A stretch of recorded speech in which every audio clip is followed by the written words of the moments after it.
mettre la clé de lecture.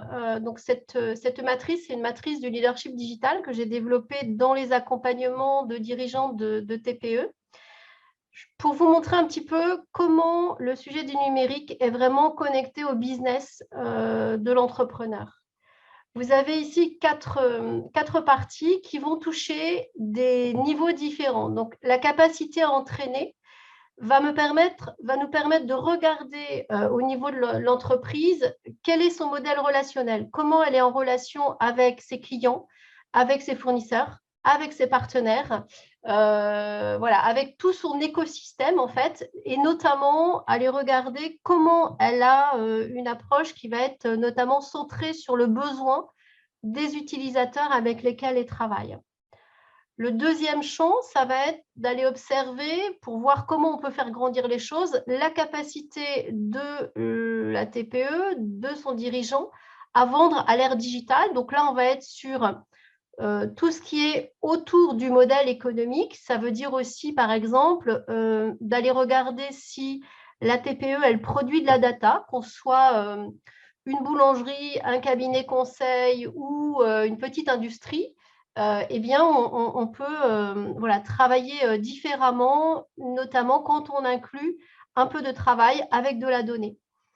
Le troisième champ qu'on va aller observer, c'est la capacité de l'entreprise à avoir un projet d'entreprise qui soit attractif. Et là, on va être sur tout le modèle organisationnel de l'entreprise. Donc, on est plutôt sur l'interne, mais tout ça, c'est corrélé. Et quand on agit sur un endroit, vous verrez tout à l'heure, eh bien, ça a des répercussions sur les autres.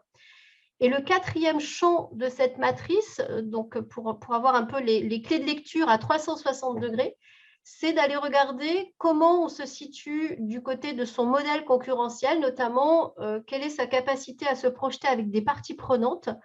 On sait qu'aujourd'hui, dans ces temps qui se sont contractés, plus le dirigeant de TPE, qu'il soit solopreneur ou qu'il ait voilà, les 2-3 salariés dont nous parlait Jessie pour les entreprises qu'elle suit, ou une dizaine de salariés, plus l'entrepreneur va avoir un regard avec son écosystème concurrentiel ouvert, plus il va pouvoir créer, inventer des partenariats, aller créer du business de façon bien plus puissante que s'il le fait tout seul.